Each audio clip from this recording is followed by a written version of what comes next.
നമസ്കാരം, ഏഞ്ചൽ ബ്ലെസ്സിങ്ങിലേക്ക് സ്വാഗതം. നമുക്ക് നോക്കാം, വരും 3 മാസത്തിനുള്ളിൽ നിങ്ങളുടെ ജീവിതത്തിൽ സംഭവിക്കുന്ന പോസിറ്റീവായിട്ടുള്ള കാര്യങ്ങൾ എന്താണ്. Please get me mother universe. Like, subscribe ചെയ്ത് നിങ്ങളുടെ എനർജി കാർഡ്സിനെ നൽകുക.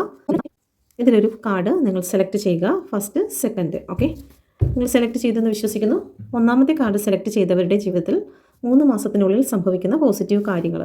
ഓക്കെ, നിങ്ങൾക്ക് ഉയർന്ന ഒരു പൊസിഷനിലേക്ക് നിങ്ങൾ മാറുന്നതായി കാണുന്നു. അത് ജോലി സംബന്ധമായിരിക്കാം, അല്ലെങ്കിൽ നിങ്ങളുടെ ജീവിതത്തിലായിരിക്കാം. നിങ്ങളൊന്നുമല്ലാതെ നിങ്ങളെ വില കുറച്ച് കണ്ടിരുന്ന ഏതെങ്കിലും സിറ്റുവേഷൻ ഉണ്ടായിട്ടുണ്ടെങ്കിൽ അതിൽ നിന്നെല്ലാം ഒരു മാറ്റം വരുന്നു. നിങ്ങളുടെ വാക്കുകൾക്കും നിങ്ങളുടെ പ്രവൃത്തികൾക്കും മറ്റുള്ളവർ അംഗീകാരം തരികയും നിങ്ങളെ കേൾക്കുവാൻ തയ്യാറാകുകയും ചെയ്യുന്നതായ നിലയിൽ നിങ്ങൾ ഉയരുന്ന ഒരു പദവിയിലേക്ക് ഈ വരുന്ന 3 മാസത്തിനുള്ളിൽ നിങ്ങൾ കടന്നിരിക്കും. Okay, please get me mother universe. 2ാമത്തെ കാർഡ് സെലക്ട് ചെയ്ത വ്യക്തികൾക്ക് നിങ്ങളുടെ മനസ്സിൽ ഉണ്ടായിരുന്ന ഒരു കോൺഫ്ലിക്റ്റ് കാണിക്കുന്നുണ്ട്. മനസ്സിൽ ഇപ്പോഴും ഈ റീഡിംഗ് കാണുന്ന സമയത്തും നിങ്ങളുടെ മനസ്സിൽ ഒരു ബാലൻസ് നഷ്ടപ്പെട്ട ഒരു അവസ്ഥ ഇവിടെ കാണിക്കുന്നുണ്ട്. യൂണിവേഴ്സ്, എന്തുകൊണ്ടാണ് 5 ഓഫ് വാണ്ടിൻ്റെ എനർജി വന്നിരിക്കുന്നത്?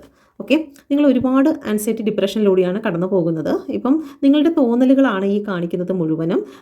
റിയലായിട്ട് അങ്ങനെ ഒരു സംഭവം ഇല്ല. പക്ഷേ നമ്മളിങ്ങനെ അങ്ങനെ സംഭവിച്ചല്ലോ, ഇങ്ങനെ സംഭവിച്ചല്ലോ, തെളിവുണ്ടല്ലോ, അങ്ങനെ നമ്മൾക്ക് ഓരോ കാര്യങ്ങളും തെളിവായിട്ടും അത് സത്യമായിട്ടും ഒക്കെ നമ്മളുടെ ആംഗിളിൽ നിന്ന് നോക്കുമ്പോൾ നമുക്കത് വളരെ പ്രൂഫുള്ള കാര്യമായിട്ടൊക്കെ നമുക്ക് തോന്നുമെങ്കിലും അത് വാസ്തവമല്ല എന്നാണ് യൂണിവേഴ്സ് ഇവിടെ പറയുന്നത്. അപ്പം നമ്മളുടെ ഓവറായിട്ടുള്ള ആ ഒരു ചിന്തയിൽ നിന്നെല്ലാം നമ്മൾ പുറത്തു വരിക എന്ന് പ്രപഞ്ചം പറയുന്നുണ്ട്. ഓക്കെ, അപ്പോൾ അതിന് സാധിക്കുന്നു എന്നാണ് ഇവിടെ കാണിക്കുന്നത്. നിങ്ങൾ കൂടുതലും നിങ്ങളുടെ ജോലിയിലേക്കും മറ്റ് സാമ്പത്തിക ഉയർച്ചയിലേക്കും ഫോക്കസ്ഡ് ആകുന്നതായിട്ടാണ് കാണുന്നത്. നിങ്ങളുടെ മനസ്സിനെ തകർത്തിരുന്നതായിട്ടുള്ള ഒരുപാട് സിറ്റുവേഷൻ ഇവിടെ കാണിക്കുന്നുണ്ട്. ആ ഒരു സിറ്റുവേഷനിൽ നിന്നും നിങ്ങൾ മാറി നിങ്ങളുടെ ജോലിയിലേക്കും സാമ്പത്തിക ഉയർച്ചയിലേക്കും മാത്രം നിങ്ങൾ ഫോക്കസ് ചെയ്യുന്നതായി കാണിക്കുന്നുണ്ട്.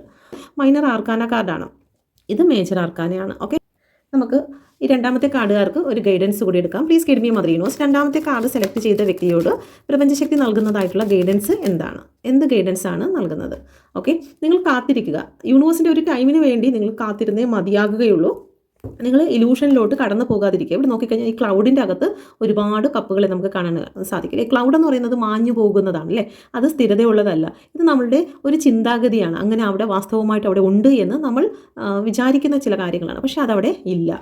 ഓക്കെ, യൂണിവേഴ്സ് പറയുന്നത് നിങ്ങളുടെ ജീവിതത്തിൽ നിങ്ങൾ ആഗ്രഹിക്കുന്ന നിലയിലുള്ള ഒരു ഉയർച്ചയ്ക്ക് വേണ്ടി നിങ്ങൾ തീർച്ചയായിട്ടും വെയിറ്റ് ചെയ്യണം. ഒരു കർഷകൻ എങ്ങനെയാണോ തൻ്റെ വിളവെടുപ്പിനായി കാത്തിരിക്കുന്നത്, അതുപോലെ തന്നെ നിങ്ങൾ വെയിറ്റ് ചെയ്യേണ്ടതായിട്ടുണ്ട് എന്നാണ് ഇവിടെ പറയുന്നത്. ആ സമയത്ത്, ഈ കാത്തിരിപ്പിൻ്റെ സമയത്ത് ആവശ്യമില്ലാത്ത ചിന്തകൾ വന്നു ചേർന്നാൽ നിങ്ങൾക്ക് ആൻസൈറ്റി ഡിപ്രഷനുകൾ ഉണ്ടാകും. ഓക്കെ, അപ്പോൾ പേഴ്സണൽ റീഡിംഗ് എടുക്കാൻ ആഗ്രഹിക്കുന്നുവെങ്കിൽ ഈ നമ്പറിൽ കോൺടാക്ട് ചെയ്യേണ്ടതാണ്.